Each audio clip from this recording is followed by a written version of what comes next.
everyone, welcome to Krish Talks.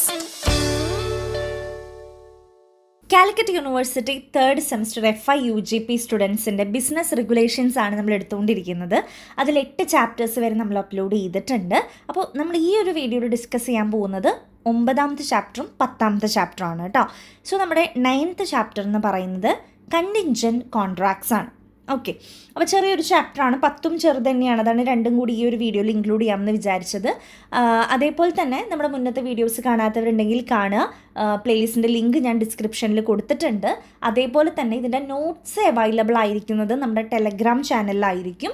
So ടെലഗ്രാമിൻ്റെ ലിങ്കും ഞാൻ താഴെ കൊടുക്കുന്നുണ്ട്. ദെൻ പുതിയ പുതിയ വീഡിയോസ് ഇടുമ്പോഴും അല്ലെങ്കിൽ നോട്ട്സിൻ്റെ അപ്ഡേഷൻസും ഒക്കെ നമ്മൾ ഇൻസ്റ്റാ ത്രൂ ആണ് നിങ്ങൾ അറിയിക്കുക. ഇൻസ്റ്റാ സ്റ്റോറിയിലൂടെയും ഹൈലൈറ്റ്സിലൂടെയൊക്കെയാണ് നിങ്ങൾ അറിയിക്കുക. അപ്പോൾ നമ്മുടെ ഇൻസ്റ്റാ അക്കൗണ്ടിൻ്റെ ലിങ്കും ഞാൻ താഴെ കൊടുക്കുന്നുണ്ട്. അതും ഒന്ന് ഫോളോ ചെയ്ത് വെക്കാനായിട്ട് ശ്രമിക്കാം. ഓക്കെ, അതേപോലെ വാട്സപ്പ് ഗ്രൂപ്പിൻ്റെ ലിങ്കും ഞാൻ താഴെ കൊടുക്കുന്നുണ്ട് കേട്ടോ, FI UGP സ്റ്റുഡൻസിന് വേണ്ടിയുള്ളത്. അപ്പോൾ ഇത്രയും കാര്യങ്ങളൊന്ന് പറയാനുണ്ടായിരുന്നു. അപ്പോൾ നമ്മുടെ ചാനൽ ഇതുവരെ സബ്സ്ക്രൈബ് ചെയ്യാത്ത കുട്ടികളുണ്ടെങ്കിൽ സബ്സ്ക്രൈബ് കൂടി ചെയ്തേക്കുക. ഇനി നമ്മൾ 9th ചാപ്റ്ററിലോട്ട് പോവാണ്. കണ്ടിൻജൻറ്റ് കോൺട്രാക്ട്സ് എന്നാണ് നമ്മുടെ ചാപ്റ്ററിൻ്റെ പേര്. The contracts may be an unconditional contracts or conditional contracts. അതായത് ഒരു കോൺട്രാക്റ്റ് എന്ന് പറയുമ്പം അതിൽ ഒരുപാട് കണ്ടീഷൻസ് ഉണ്ടാവാം. ചില സമയത്ത് ഒട്ടും കണ്ടീഷൻസ് ഇല്ലാതെയുള്ള കോൺട്രാക്ട്സും ഉണ്ടായിരിക്കാം. So an unconditional contract is one whose performance does not depends upon any event but it takes its normal course in a usual manner. ഒരു അൺകണ്ടീഷണൽ കോൺട്രാക്റ്റ് എന്ന് പറഞ്ഞു കഴിഞ്ഞാൽ യാതൊരു രീതിയിലുള്ള കണ്ടീഷൻസ് ഇല്ലാതെ ഒരു കാര്യത്തെയും ഡിപ്പെൻഡ് ചെയ്തിരിക്കാതെ ആയിരിക്കും പെർഫോമൻസ് കാര്യങ്ങളൊക്കെ ഇത് രേഖപ്പെടുത്തിയിട്ടുണ്ടാവുക എന്നാണ് പറയുന്നത്. പക്ഷെ ഒരു കണ്ടീഷൻസ് അടങ്ങിയിട്ടുള്ള ഒരു കോൺട്രാക്റ്റിനെയാണ് നമ്മൾ കണ്ടിൻജൻറ്റ് കോൺട്രാക്റ്റ് എന്ന് പറയുന്നത്. ഓക്കെ, സോ അതൊരു ഫ്യൂച്ചർ ഇവൻറ്റിനെ ഡിപ്പെൻഡ് ചെയ്തുകൊണ്ടിരിക്കുകയായിരിക്കും, ഒരു അൺസർട്ടൻ ഇവൻറ്റിനെ ഡിപ്പെൻഡ് ചെയ്തിരിക്കുകയായിരിക്കും, ഒരു കൊളാട്രൽ ഇവൻറ്റും അതിൽ വന്നിട്ടുണ്ടായിരിക്കും എന്നാണ് പറയുന്നത്. ഞാനൊരു സിമ്പിളായിട്ട് പറഞ്ഞുതരാം. Contingent contract means A contract that depends on a future uncertain event. അതായത് ഭാവിയിൽ വരാൻ പോകുന്ന എന്തെങ്കിലും ഒരു ഇവൻറ്റിനെ ബേസ് ചെയ്തുകൊണ്ടുള്ള ഒരുപാട് അപ്പം അതിൽ കണ്ടീഷൻസ് കാര്യങ്ങളൊക്കെ ഉണ്ടാവും. അപ്പോൾ അങ്ങനെയുള്ള ഒരു കോൺട്രാക്റ്റിനെയാണ് നമ്മൾ കണ്ടിൻജൻറ്റ് കോൺട്രാക്റ്റ് എന്ന് പറയുക. ഓക്കെ, അപ്പോൾ അതിലെന്തെങ്കിലും എന്താ പറയുക, നമുക്കറിയില്ല ഭാവിയിൽ എന്താ നടക്കാൻ പോണേ ഇല്ല എന്നുള്ളത് നമുക്കറിയില്ല. ഇപ്പോൾ ലോട്ടറി എടുക്കുന്നത് അതൊരു തരത്തിലൊരു കണ്ടിൻജൻറ്റ് കോൺട്രാക്റ്റ് തന്നെയാണ്. ഫ്യൂച്ചറിൽ നമുക്ക് എന്താ വരാൻ പോണേന്ന് അറിയില്ല, നഷ്ടം വരുമോ ലാഭം വരുമോ എന്നുള്ള കാര്യം നമുക്കറിയില്ല, എത്ര രൂപ അടിക്കും എന്നുള്ള കാര്യം നമുക്കറിയില്ല. അപ്പം അങ്ങനെ ഫ്യൂച്ചറിൽ വരാൻ പോകുന്ന ഒരു കാര്യം നടക്കാതിരിക്കാം അല്ലേ. അപ്പോൾ അങ്ങനെയുള്ളൊരു കാര്യത്തിന് വേണ്ടിയിട്ട് ഉള്ളൊരു കോൺട്രാക്റ്റാണ് കണ്ടിൻജൻറ്റ് കോൺട്രാക്റ്റ് എന്ന് പറയാം. പിന്നെ നമുക്കൊരു വേറെ രീതിയിൽ പറയാം, to do or not to do something. To do or not to do something. ഒരു കാര്യം ചെയ്യാനോ ചെയ്യാതിരിക്കാനോ. അതിലെപ്പോഴും നിങ്ങൾ ഫോക്കസ് ചെയ്യേണ്ടത് അൺസർട്ടൈൻ ഫ്യൂച്ചർ ഇവൻറ്റിന് വേണ്ടിയിട്ടുള്ള കോൺട്രാക്റ്റാണ് കണ്ടിൻജൻറ്റ് കോൺട്രാക്റ്റ് എന്ന് പറയുന്നത്. പിന്നെ അതിൻ്റെ കുറച്ച് റൂൾസ് താഴെ കൊടുത്തിട്ടുണ്ട്. നമ്മളിപ്പോൾ ഈ പറഞ്ഞ കാര്യങ്ങൾ തന്നെയാണ്. Depends on the happening of an uncertain future event. ഒരു ഫ്യൂച്ചറിൽ നമുക്ക് ഒരു ഐഡിയ ഇല്ലാത്തൊരു കാര്യം നടക്കാൻ വേണ്ടിയുള്ളൊരു കോൺട്രാക്റ്റ്, അല്ലെങ്കിൽ നോൺ ഹാപ്പനിങ്, ഈ പറയുന്ന ഫ്യൂച്ചറിലത്തെ കാര്യം നടക്കാതിരിക്കാനുള്ള ഒരു കോൺട്രാക്റ്റ്, അല്ലെങ്കിൽ എന്താ പറയുക when even to be deemed impossible ആയിട്ടുള്ള ഒരു കാര്യം. അതായത് ഇപ്പോൾ സൂര്യനെ ഞാൻ വെസ്റ്റിൽ പടിഞ്ഞാറ് സൂര്യൻ ഉദിക്കുന്നതായിട്ട് ഞാൻ കാണിച്ചു തരാം എന്ന് പറയുവാണ്. അതൊരിക്കലും നടക്കില്ലല്ലോ. അതാണ് ഡീംഡ് ഇമ്പോസിബിൾ എന്ന് പറയുന്നത്. Then contingent contracts dependent on the happening of N specified uncertain event within A fixed time. ഒരു ചെറിയൊരു ഉള്ളിൽ ഒരു ടൈമൊക്കെ പറഞ്ഞിട്ട് എന്തെങ്കിലും ഒരു അൺസർട്ടൈൻ ഇവൻറ്റ് നടക്കാൻ, അല്ലെങ്കിൽ സെയിം കാര്യം ഒരു ഫിക്സഡ് ടൈം പറഞ്ഞിട്ട് ഒരു കാര്യം നടക്കാതെ ഇരിക്കാൻ, അതൊക്കെയാണ് ഇതിൽ റൂൾസായിട്ട് പറയുന്നത് കേട്ടോ. ഇനി അടുത്തത് difference between contingent contract and wagering agreement. ഈ വേജറിങ് എഗ്രിമെൻറ്റും കണ്ടിൻജൻറ്റ് കോൺട്രാക്റ്റും തമ്മിലുള്ള വ്യത്യാസം. വേജറിങ് എന്ന് വെച്ച് കഴിഞ്ഞാൽ ഞാൻ നിങ്ങളുടെ അടുത്ത് പറഞ്ഞു തന്നിട്ടുണ്ടായിരുന്നു, ഇറ്റ് മീൻസ് ബെറ്റ്. നമ്മൾ ബെറ്റ് വെക്കുന്നതിനെയാണ് വേജറിങ് എന്ന് പറയുക. കണ്ടിൻജൻറ്റ് കോൺട്രാക്ട് എന്ന് വെച്ച് കഴിഞ്ഞാൽ അൺസർട്ടൈൻ ഫ്യൂച്ചർ ഇവൻ്റ് ആണ്. അപ്പോൾ ഇത് രണ്ടും സെയിം തന്നെയല്ലേ എന്ന് നമുക്ക് തോന്നും. കാരണം ബെറ്റ് വെക്കുന്ന കേസിലും നമുക്കറിയില്ല ഭാവിയിൽ എന്താ നടക്കാൻ പോണേന്ന്. അൺസർട്ടൈൻ തന്നെയാണ്. ഫ്യൂച്ചർ ഇവൻറ്റിലേക്ക് വേണ്ടി തന്നെയാണ് ബെറ്റ് വെക്കുന്നത്. അപ്പോൾ അതാണ് വേജറിങ് എഗ്രിമെൻറ്റ്. അപ്പോൾ ഈ കണ്ടിൻജൻറ്റ് കോൺട്രാക്റ്റ് നമ്മളിപ്പോൾ അതന്നെയാണല്ലോ പറഞ്ഞേ. അപ്പോൾ എന്താണ് വ്യത്യാസം എന്നുള്ളത് നമുക്ക് നോക്കാം. കണ്ടിൻജൻറ്റ് കോൺട്രാക്റ്റ് എന്ന് പറയുന്നത് വാലിഡാണ്. നമുക്ക് കോടതിയുടെ മുൻപിൽ കൊണ്ടുപോകാൻ പറ്റുന്ന തരത്തിലുള്ള കോൺട്രാക്റ്റാണ് കണ്ടിൻജൻറ്റ് കോൺട്രാക്റ്റ്. പക്ഷേ വേജറിങ് എന്ന് പറഞ്ഞു കഴിഞ്ഞാൽ അത് വോയിഡാണ്. വേജറിങ് എഗ്രിമെൻറ്റ്സ് ചെയ്യാൻ പാടില്ല എന്നുള്ളത് നിയമത്തിലുണ്ട്. ഇനി അടുത്തത് റെസിപ്രോക്കൽ പ്രോമിസ്. റെസിപ്രോക്കൽ പ്രോമിസ് എന്ന് വെച്ച് കഴിഞ്ഞാൽ അങ്ങോട്ടും ഇങ്ങോട്ടേക്കും നമ്മൾ പ്രോമിസ് വെക്കുന്നതിനെയാണ്. രണ്ടുപേരും അങ്ങോട്ടും ഇങ്ങോട്ടും പ്രോമിസ് വെക്കുന്നതാണ് റെസിപ്രോക്കൽ പ്രോമിസ്. അപ്പോൾ റെസിപ്രോക്കൽ പ്രോമിസ് വേജറിങ് എഗ്രിമെൻറ്റിൽ മ്യൂച്വൽ ഓർ റെസിപ്രോക്കൽ പ്രോമിസ് ഉണ്ട്. അതായത് നമ്മൾ ബെറ്റ് വേജറിങ് എന്ന് പറഞ്ഞാൽ അപ്പം നിങ്ങളുടെ മനസ്സിലേക്ക് വരണം ബെറ്റ് വെക്കുക. അപ്പോൾ ഈ ബെറ്റ് വെക്കുന്ന കേസിൽ ശരിയാണ്, രണ്ടുപേരും അങ്ങോട്ടും ഇങ്ങോട്ടും ഒരു പ്രോമിസ് കൈമാറുന്നുണ്ട്. പക്ഷേ കണ്ടിൻജൻറ്റ് കോൺട്രാക്റ്റിൻ്റെ കേസിൽ നമ്മൾ എന്താണ് അങ്ങോട്ടും ഇങ്ങോട്ടും ഒരു പ്രോമിസ് ഒന്നും കൈമാറുന്നില്ല എന്നാണ് പറയുന്നത്. ഇനി നമ്മുടെ നെക്സ്റ്റ് പോയിന്റ് എന്ന് പറയുന്നത് നേച്ചർ ഓഫ് ദി ഇവൻ്റ് ആണ്.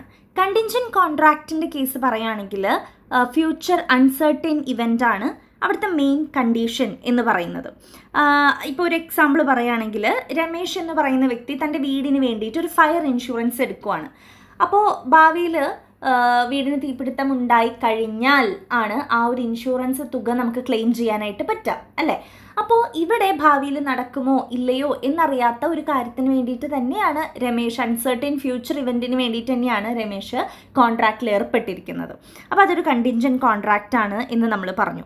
പക്ഷെ ഇവിടെ തീപിടുത്തം ഉണ്ടാവുക എന്ന് പറയുന്നത് ആ ഒരു ഇവൻറ്റ് എന്ന് പറയുന്നത് ജസ്റ്റ് ഒരു കണ്ടീഷൻ മാത്രമാണ്. അത് ഉണ്ടായിക്കഴിഞ്ഞാൽ അങ്ങനെ ഒരു കണ്ടീഷനാണ് അവിടെ വെക്കുന്നത്. അതാണ് വേജറിങ് എഗ്രിമെൻറ്റ്. പക്ഷേ കണ്ടിൻജൻറ്റ് കോൺട്രാക്റ്റ് എന്ന് പറയുന്നത്. പക്ഷേ വേജറിങ്ങിൻ്റെ കേസിലേക്ക് വരുന്ന സമയത്ത് uncertain event is the sole determining factor of the agreement എന്നാണ് പറയുന്നത്. അതിനൊരു എക്സാമ്പിൾ പറയുകയാണെങ്കിൽ ഇപ്പോൾ അർജൻറ്റീന ജയിക്കുമോ അല്ലെങ്കിൽ സ്പെയിൻ ജയിക്കുമോ എന്നുള്ള ഒരു ഇതിൽ എന്താണ് ബെറ്റ് വെക്കുകയാണ് ചെയ്യുന്നത്. ഒരു അജയ് വിജയ് എന്ന് പറഞ്ഞ രണ്ടുപേര് 1000 രൂപയ്ക്ക് ബെറ്റ് വെക്കുന്നു. അപ്പോൾ ഇവിടെ ക്രിക്കറ്റിൻ്റെ ആ ഒരു മത്സരത്തിൽ എന്ത് റിസൾട്ടാണെങ്കിലും ആർക്കെങ്കിലും ഒരാൾ എന്തായാലും ജയിക്കുമല്ലോ. അപ്പോൾ എന്ത് റിസൾട്ടാണെങ്കിലും അത് മുന്നോട്ടേക്ക് പോകുന്ന ഒരു കോൺട്രാക്റ്റാണ് അല്ലേ. കോൺട്രാക്ട് എന്ന് പറയാൻ പറ്റില്ല, ഒരു എഗ്രിമെൻ്റ് ആണ്. മുന്നോട്ടേക്ക് പോകും അതെന്തായാലും. കാരണം ആരെങ്കിലും ഒരാൾ ഇവിടെ ജയിക്കും എന്നുള്ളതും ഒരാൾക്ക് നഷ്ടം ഒരാൾക്ക് ലാഭം സംഭവിക്കും എന്നുള്ളത് ഉറപ്പാണ് നമുക്ക്. ആരെങ്കിലും ഒരാൾക്ക് പൈസ പോകുന്നുള്ളത് നമുക്ക് ഉറപ്പാണ്. അപ്പോൾ അവിടെ എന്ന് പറയുന്നത് നമ്മുടെ ഈവൻറ്റ്, ആ നടക്കാൻ പോകുന്ന ഇവൻറ്റ് ആ ഡീലിൻ്റെ ഒരു ഭാഗം മാത്രമായിട്ടാണ് പറയുന്നത്. കാരണം ആർക്കെങ്കിലും ഒരാൾക്ക് എന്തായാലും ഇവിടെ പൈസ പോകുന്നുള്ള കാര്യം ഉറപ്പാണ്. പക്ഷെ നമ്മുടെ കണ്ടിൻജൻറ്റ് കോൺട്രാക്റ്റിൻ്റെ കേസിൽ തീപിടുത്തം ഉണ്ടാവോ ഇല്ലയോ എന്നുള്ളത് നമുക്ക് യാതൊരു ഉറപ്പില്ലാത്ത ഒരു കാര്യമായിട്ടാണ് പറയുന്നത്. ഇനി interest in the subject matter. Contingent കോൺട്രാക്റ്റിൽ സബ്ജക്റ്റ് മാറ്ററിൽ നമുക്ക് യാതൊരു തരത്തിലുള്ള ഇൻട്രസ്റ്റും ഉണ്ടാവില്ല എന്ന് പറയുന്നു. മേ ഹാവ് ഒരു ഇൻട്രസ്റ്റ് ഉണ്ടാവാം എന്ന് ഇപ്പോൾ ഇൻഷുറൻസ് ഒക്കെ എടുക്കുന്ന കേസിൽ സബ്ജക്ട് മാറ്ററിൻ്റെ പേരിൽ നമുക്ക് ഇൻട്രസ്റ്റ് ഉണ്ടാവാം. പക്ഷേ വേജറിങ്ങിൻ്റെ കേസിൽ അങ്ങനെ ഇൻട്രസ്റ്റ് ഉണ്ടാവില്ല എന്ന് പറയുന്നു. Then nature of the contract പറയുകയാണെങ്കിൽ കണ്ടിൻജൻറ്റ് കോൺട്രാക്റ്റ് ഒരു വേജറിങ് നേച്ചറിലുള്ളതല്ല. പക്ഷേ വേജറിങ് എഗ്രിമെൻ്റ് എന്ന് പറയുന്നത് ഒരു കണ്ടിൻജൻറ്റ് നേച്ചറിലുള്ളതാണ് എന്ന് പറയുന്നു. ഓക്കെ, അപ്പോൾ കണ്ടിൻജൻറ്റ് കോൺട്രാക്റ്റിനെ പറ്റി ചോദിച്ചു കഴിഞ്ഞാൽ ഇപ്പോൾ ഇത് രണ്ടും തമ്മിൽ തെറ്റിപ്പോവാതിരിക്കാൻ ഞാൻ നിങ്ങൾക്ക് പറഞ്ഞുതരാം. കണ്ടിൻജൻറ്റ് കോൺട്രാക്റ്റ് ഉണ്ട്, വേജറിങ് എഗ്രിമെൻറ്റും ഉണ്ട്. ഈ കണ്ടിൻജൻറ്റ് കോൺട്രാക്റ്റ് എന്ന് പറയുമ്പോൾ നിങ്ങളുടെ മനസ്സിലേക്ക് വരേണ്ടത് ഇൻഷുറൻസ് ആണ്. ഫയർ ഇൻഷുറൻസ് ഒക്കെ നിങ്ങളുടെ മനസ്സിലേക്ക് വരണം. അതിൻ്റെ എക്സാമ്പിൾ വെച്ചിട്ടാണ് നിങ്ങൾ എഴുതേണ്ടത്. പക്ഷേ വേജറിങ് എഗ്രിമെൻറ്റിൻ്റെ കാര്യം പറയുമ്പോൾ അവിടെ ബെറ്റ് വെക്കുന്നതാണ് നിങ്ങൾ എക്സാമ്പിളായിട്ട് എഴുതേണ്ടത്. പിന്നെ കണ്ടിൻജൻറ്റ് കോൺട്രാക്റ്റ്, ഇപ്പോൾ ഇൻഷുറൻസ് എടുക്കുക എന്നൊക്കെ പറയുന്നത് നമുക്ക് തികച്ചും വാലിഡ് ആയിട്ടുള്ള ഒരു കാര്യമാണെങ്കിൽ വേജറിങ് എഗ്രിമെൻറ്റ് അതായത് ബെറ്റ് വെക്കുന്നത് വോയിഡ് ആയിട്ടാണ് പറയപ്പെടുന്നത്. ഓക്കെ, ഇനി ഒരു എക്സാമ്പിൾ പറയുവാണെങ്കിൽ നമ്മുടെ കണ്ടിൻജൻറ്റ് കോൺട്രാക്റ്റിൽ ആ ഒരു ഇവൻറ്റ്, അതായത് ഫയർ ഇൻഷുറൻസ് എടുക്കുമ്പോൾ ആ ഫയർ നടക്കുകയാണെങ്കിൽ നമുക്ക് ഇൻഷുറൻസ് തുക ക്ലെയിം ചെയ്യാൻ പറ്റും എന്നാണ് പറയുന്നത്. അപ്പോൾ അത് അവിടെ ഒരു ഇവൻ്റായിട്ട് ഇപ്പോൾ ഫയർ നടക്കുന്നത്, തീപിടുത്തം ഉണ്ടാകുന്നതിനാണ് നമ്മൾ ഇവൻ്റ് എന്ന് പറയുന്നത്. അപ്പോൾ ഇവൻ്റ് എന്ന് പറയുന്നത് മാത്രമാണ് അവിടുത്തെ ഒരു കണ്ടീഷൻ. ആ ഒരു കണ്ടീഷൻ ഫുൾഫിൽ ചെയ്താൽ മാത്രമേ, അതായത് തീപിടുത്തം ഉണ്ടായാൽ മാത്രമേ നമുക്കവിടെ പൈസ ക്ലെയിം ചെയ്തെടുക്കാനായിട്ട് പറ്റുള്ളൂ. പക്ഷേ വേജറിങ്ങിൻ്റെ കേസിൽ ബെറ്റ് വെക്കുന്നത് ആ ഒരു ക്രിക്കറ്റ് മാച്ചിൻ്റെ പേരിലാണല്ലോ. അപ്പോൾ ആ ക്രിക്കറ്റ് മാച്ചായിട്ടുള്ള ഇവൻ്റ് തന്നെ ഇവിടെ ഒരു ഡീലാണ്. ഓക്കെ, അപ്പോൾ ഇതാണ് സിമ്പിളായിട്ട് നമ്മൾ വേജറിങ്ങും കണ്ടിൻജൻറ്റും തമ്മിലുള്ള വ്യത്യാസമായിട്ട് പറയുന്നത്. ഇതാണ് നമ്മുടെ 9ാമത്തെ ചാപ്റ്റർ, അത്രയേ ഉള്ളൂ. അപ്പോൾ എന്താണ് കണ്ടിൻജൻറ്റ് കോൺട്രാക്ട് എന്ന് പഠിക്കുക, കണ്ടിൻജൻറ്റ് കോൺട്രാക്റ്റും വേജറിങ്ങും തമ്മിലുള്ള വ്യത്യാസം, ഇതാണ് ഈ ചാപ്റ്ററിൽ ഏറ്റവും ഇമ്പോർട്ടൻ്റ് ആയിട്ട് പഠിക്കാനുള്ളത് കേട്ടോ. ഇനി അടുത്തത് ചാപ്റ്റർ 10 ക്വാസി കോൺട്രാക്ട്സ് ആണ്. എന്താണ് ക്വാസി കോൺട്രാക്ട്? ക്വാസി കോൺട്രാക്റ്റ് ഞാൻ നിങ്ങൾക്ക് തുടക്കത്തിലുള്ള ചാപ്റ്ററുകളിൽ പറഞ്ഞു തന്നിട്ടുണ്ട്. ക്വാസി കോൺട്രാക്ട്സ് എന്ന് വെച്ച് കഴിഞ്ഞാൽ നമ്മളിപ്പോൾ കോർട്ട് നമുക്ക് രൂപപ്പെടുത്തി തരുന്ന കോൺട്രാക്റ്റുകൾ, മേക്ക് ചെയ്ത് തരുന്ന കോൺട്രാക്ട്സിനെയാണ് ക്വാസി കോൺട്രാക്ട്സ് എന്ന് പറയാം. നിലവിൽ ആ കോൺട്രാക്റ്റ് ഉണ്ടായിരുന്നുണ്ടാവില്ല, 2 വ്യക്തികൾ തമ്മിൽ ആ കോൺട്രാക്റ്റിൽ ഏർപ്പെട്ടിട്ടുണ്ടാവില്ല. പക്ഷേ നിയമം അല്ലെങ്കിൽ ലോ മുഖേന കൺസ്ട്രക്ട് ചെയ്ത് കൊടുക്കുന്ന കോൺട്രാക്റ്റുകളെയാണ് ക്വാസി കോൺട്രാക്ട്സ് എന്ന് പറയുക. അതുകൊണ്ട് തന്നെ ഇതിനെ വിളിക്കുന്ന മറ്റ് പേരുകൾ ക്വാസി കോൺട്രാക്ട്, കൺസ്ട്രക്റ്റീവ് കോൺട്രാക്ട്സ് എന്നും കോൺട്രാക്ട്സ് ഇൻ ലോ എന്നും ഇംപ്ലൈഡ് കോൺട്രാക്ട്സ് എന്നൊക്കെയാണ് ഇതിനെ വിളിക്കുന്ന മറ്റുള്ള പേരുകൾ. അപ്പോൾ ഇതിൻ്റെ ഫീച്ചേഴ്സ് കൊടുത്തിട്ടുണ്ട്. ഈ ഒരു കോൺട്രാക്റ്റ് എന്ന് പറയുന്നത്, ക്വാസി കോൺട്രാക്ട്സ് എന്ന് പറയുന്നത് റിയൽ കോൺട്രാക്റ്റ് അല്ല, പക്ഷെ ഇത് ലോ കൺസ്ട്രക്ട് ചെയ്ത് കൊടുക്കുന്ന കോൺട്രാക്ട്സ് ആണ്. ഇപ്പം ഞാനും അനു എന്ന് പറയുന്ന കുട്ടിയും തമ്മിൽ കോൺട്രാക്റ്റിൽ ഏർപ്പെട്ടിട്ടുണ്ടാവില്ല, പക്ഷേ ഏതെങ്കിലും ഒരു പോയിന്റിൽ എന്തെങ്കിലും ഒരു ഇഷ്യൂ വരുന്നൊക്കെ സമയത്ത് കോർട്ട് ഇടപെട്ട് കോർട്ട് ഞങ്ങളുടെ ഇടയിൽ ഒരു കോൺട്രാക്റ്റ് ഉണ്ടാക്കി തരും. അങ്ങനെ ഉണ്ടാക്കി തരുന്ന കോൺട്രാക്റ്റിനെയാണ് ക്വാസി കോൺട്രാക്ട്സ് എന്ന് പറയുക. ശരിക്കും അത് ഉണ്ടായിരുന്നില്ല, അങ്ങനെ ഒരു കോൺട്രാക്റ്റ് കോർട്ട് വന്ന് രൂപപ്പെടുത്തിയതാണ്. അപ്പം ഇതൊരു എഗ്രിമെൻറ്റിൽ നിന്നും നമുക്കറിയാം സാധാരണ ഒരു കോൺട്രാക്റ്റ് എങ്ങനെയാണ് ക്രിയേറ്റ് ആവപ്പെടുന്നത്. ആദ്യം ഒരു എഗ്രിമെൻ്റ് ആയിരിക്കും, അതിൽ ലോ കൂടി വരുന്നതിന് ശേഷമാണ് അതൊരു കോൺട്രാക്റ്റ് ആയിട്ട് മാറുന്നത്. ഓക്കെ, പക്ഷേ ഇവിടെ അങ്ങനെ റിയൽ ആയിട്ടുള്ളൊരു കോൺട്രാക്റ്റ് അല്ല ഇത് എന്നുള്ളത് നമ്മൾ ഓൾറെഡി പറഞ്ഞു, ലോ കൺസ്ട്രക്ട് ചെയ്ത് കൊടുത്തതാണ്. അതുകൊണ്ട് ഇതാദ്യം ഒരു എഗ്രിമെൻ്റ് ഒന്നും ആയിരുന്നുണ്ടാവില്ല, നേരിട്ട് ലോ അതിനെ കോൺട്രാക്റ്റ് ആക്കി എടുത്തതാണ് ചെയ്യുന്നത്. ഓക്കെ, എടുത്തതായിരുന്നു. ഇനി ക്വാസി കോൺട്രാക്റ്റ് എന്ന് പറയുന്നത് arises from a duty of a party and not by promise of any party. നമുക്കറിയാം ഒരു കോൺട്രാക്റ്റ്, ഒരു അഗ്രിമെൻറ്റിൽ ഒരാൾ ഒരു പ്രോമിസ് മുന്നോട്ടേക്ക് വെക്കുന്നു, അല്ലെങ്കിൽ ഒരു ഓഫർ വെക്കുന്നു, ഒരാൾ അത് ആക്സെപ്റ്റ് ചെയ്യുന്നു, അതിൽ ലോ കൂടി കടന്നു വരുന്നു, അങ്ങനെയാണ് അതൊരു കോൺട്രാക്റ്റ് ആയിട്ട് മാറുന്നത്. പക്ഷേ ഇവിടെ ക്വാസി കോൺട്രാക്റ്റിൽ അങ്ങനെ ആരും ഒരു എന്താ പറയുക പ്രോമിസ് ഓഫർ ഒന്നും വെക്കാതെയാണ്, ഡയറക്റ്റ്ലി ആണ് അതൊരു കോൺട്രാക്റ്റ് ആയിട്ട് മാറുന്നത്. ഇവിടെ ഉള്ളത് എന്താണ്? Duty of A party. അതായത് അനുവിന് എൻ്റെ പേഴ്സ് വഴിയിൽ നിന്നും കളഞ്ഞു കിട്ടുകയാണ്. അങ്ങനെ അനുവിൻ്റെ അടുത്ത് ഞാൻ ചോദിച്ചിട്ട് അനു അത് തരുന്നില്ല. അങ്ങനെ ഞാനത് കോടതിയുമായിട്ട് മുന്നോട്ടേക്ക് പോകാൻ തീരുമാനിച്ചു, കേസായി, കാര്യങ്ങളായി. അപ്പോൾ അനുവിൻ്റെ അടുത്ത് എന്തുകൊണ്ട് ഇത് ആ വ്യക്തിക്ക് തിരിച്ചു കൊടുക്കുന്നില്ല, ആ വ്യക്തിയുടെ പേഴ്സല്ല എന്തുകൊണ്ട് തിരിച്ചു കൊടുക്കുന്നില്ല എന്ന് ചോദിച്ചപ്പോൾ അനു പറഞ്ഞ കാര്യം എന്താണ്, ഇത് വഴിയിൽ നിന്നൊരു ദിവസം ഒരു പേഴ്സ് നിൻ്റെ കിട്ടും, അത് ഞാൻ നിന്നെ ഏൽപ്പിക്കും എന്നൊന്നും ഞാൻ ഇവളായിട്ട് കോൺട്രാക്റ്റിൽ ഏർപ്പെട്ടിട്ടുണ്ടായില്ല. വഴിയിൽ നിന്ന് കിട്ടി, അപ്പോൾ പിന്നെ ഇത് എൻ്റെ പേഴ്സാണ്, പിന്നെ ഞാൻ എന്തിനാ കൊടുക്കണേ എന്നാണ് അനു പറയുന്നത്. അപ്പം നമ്മുടെ കോടതി പറയും അങ്ങനെ പറയാൻ പാടില്ല, നിങ്ങൾ തമ്മിലൊരു കോൺട്രാക്റ്റ് ഉണ്ടായിരുന്നില്ല, വഴിയിൽ നിന്ന് പേഴ്സ് കിട്ടും അപ്പോൾ ഞാൻ നിനക്ക് തരും എന്നൊന്നും പറഞ്ഞ് എഴുതി ഒപ്പിട്ടൊന്നും കൊടുത്തിട്ടില്ല. പക്ഷെ ഇവിടെ ഇപ്പം ഞാൻ നിങ്ങൾക്കൊരു കോൺട്രാക്റ്റ് ഉണ്ടാക്കി തരികയാണ്, എന്തായാലും മറ്റൊരാളുടെ വസ്തു കൈവശപ്പെടുത്തുന്നത് ശരിയല്ല, അത് തിരിച്ചു കൊടുക്കണം, ഇന്ന ദിവസത്തിനുള്ളിൽ എന്തൊക്കെ അതിൽ ഡോക്യുമെൻറ്റ്സ് ഉണ്ടായിരുന്നോ അത് തിരിച്ചു കൊടുക്കണം എന്നൊക്കെ പറഞ്ഞ് നമ്മുടെ കോർട്ട് ഇവിടെ ഒരു കോൺട്രാക്റ്റ് ഉണ്ടാക്കി തരും. അതിനെയാണ് നമ്മൾ ക്വാസി കോൺട്രാക്റ്റ് എന്ന് പറയുക. ഓക്കെ, കൺസ്ട്രക്റ്റീവ് കോൺട്രാക്റ്റ് എന്ന് പറയുക. അപ്പോൾ ഇവിടെ അനുവിൻ്റെ ഡ്യൂട്ടിയാണ് അത് തിരിച്ചു കൊടുക്കുക എന്നുള്ളത്, വേറൊരാളുടെ വസ്തുവാണ്. നമ്മളത് മുന്നത്തെ ചാപ്റ്ററിൽ പഠിച്ചിട്ടുണ്ടായിരുന്നു. അങ്ങനെ മറ്റൊരാളുടെ വസ്തു കിട്ടുന്ന വ്യക്തിനെ നമ്മൾ വിളിക്കുന്ന പേര് ഫൈൻഡർ ഓഫ് ലോസ്റ്റ് ഗുഡ് എന്നാണ്. Okay, finder of lost good. അപ്പോൾ ഇവിടെ അനു അത് തിരിച്ചു കൊടുക്കാനായിട്ട് അനുവിൻ്റെ ഡ്യൂട്ടി ഉണ്ട്. അപ്പോൾ ആ ഒരു കാര്യത്തിൽ നിന്നാണ് ക്വാസി കോൺട്രാക്റ്റ് മേക്ക് ചെയ്യുന്നത് എന്ന് പറയുന്നു. Then it grants to one person a right to money or its equivalent or to some other benefit and impose a liability on the other person. അതായത് ഇവിടെ 2 വ്യക്തികളുണ്ട്. ഇപ്പോൾ ഈ പേഴ്സൻ്റെ കേസ് പറയുകയാണെങ്കിൽ അനുവിൻ്റെ ഡ്യൂട്ടിയാണ് അല്ലെങ്കിൽ അനുവിൻ്റെ ലൈബിലിറ്റി മീൻസ് ബാധ്യതയാണ് ഇത് തിരിച്ചു കൊടുക്കുക എന്നുള്ളത്. ദെൻ എൻ്റെ ഇവിടുത്തെ ഒരു പവർ എന്താണ്, എനിക്കിവിടെ മണി ഓർ അതിന് ഇക്വാലൻ്റ് ആയിട്ടുള്ളൊരു കാര്യം തിരിച്ചു കിട്ടുവാണ്, അല്ലെ, അത്രയും വാല്യൂബിൾ ആയിട്ടുള്ള എൻ്റെ കാര്യം തിരിച്ചു കിട്ടുക. അപ്പോൾ ഒരാൾക്ക് ഇവിടെ തിരിച്ചു കിട്ടുന്നു, ഒരാൾക്ക് അവിടെ ലൈബിലിറ്റി ബാധ്യത വരികയാണ്, അത് കൊടുക്കാനുള്ള ബാധ്യത വരുവാണ്. അതാണ് ക്വാസി കോൺട്രാക്ട്സ് എന്ന് പറയുന്നത്. ദെൻ ഇത്രയും പോയിന്റ്സ് ഒക്കെ നോക്കിയാൽ മതിയായിരിക്കും. ഇനി അടുത്തത് ടൈപ്സ് ഓഫ് ക്വാസി കോൺട്രാക്ട്സ് ആണ്. പലതരത്തിലുള്ള ക്വാസി കോൺട്രാക്റ്റുകളുണ്ട്. ഇങ്ങനെ ലോ കൺസ്ട്രക്ട് ചെയ്ത് കൊടുക്കുന്ന കോൺട്രാക്റ്റുകളുണ്ട്. അതിൽ ഫസ്റ്റ് വൺ എന്ന് പറയുന്നത് ക്ലെയിംസ് ഫോർ നെസസറീസ് സപ്ലൈഡ്. നമുക്ക് നെസസറി ആയിട്ടുള്ള ഐറ്റംസ് ഉണ്ടല്ലോ, ഫുഡ്, ഷെൽട്ടർ, സർവീസ് കാര്യങ്ങളൊക്കെ കൊടുക്കാൻ വേണ്ടിയിട്ട് ഉള്ള ചില കോൺട്രാക്റ്റുകൾ ഉണ്ടായിരിക്കും.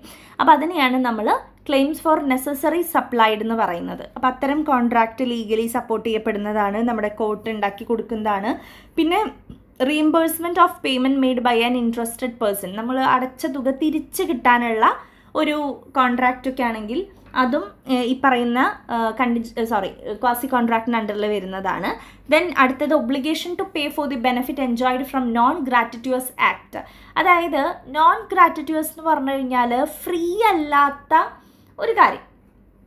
അതായത് ഇപ്പം ഞാൻ പറയുകയാണ്, ഞാനൊരു ബിസിനസ് സ്റ്റാർട്ട് ചെയ്തിട്ടുണ്ട്, ഒരു സാരിയുടെ ബിസിനസ്സാണ് സ്റ്റാർട്ട് ചെയ്തിട്ടുള്ളത്. അപ്പോൾ ഓൺലൈനായിട്ട് ആണ് അത്. അപ്പോൾ നിങ്ങളൊരു സാരി വാങ്ങണം അതിൽ നിന്ന് എന്ന് ഞാൻ പറയുവാണ്. അത് ഞാൻ ഫ്രീ ആയിട്ട് വാങ്ങണം എന്നല്ലല്ലോ ഉദ്ദേശിക്കുന്നത്, ശരിക്കും വാങ്ങണമെന്ന് തന്നെയല്ലേ. അപ്പോൾ അതിൻ്റെ പൈസ അപ്പോൾ ഞാൻ നിങ്ങൾക്ക് അത് അയച്ചു തരികയും ചെയ്തു. നിങ്ങൾ ഒരെണ്ണം സെലക്ട് ചെയ്ത് ഞാനത് അയച്ചു തരികയും ചെയ്തു. അങ്ങനെ തന്നു കഴിഞ്ഞാൽ പിന്നെ നിങ്ങൾ അതിൻ്റെ പൈസ എന്തായാലും എനിക്ക് തരണം അല്ലേ.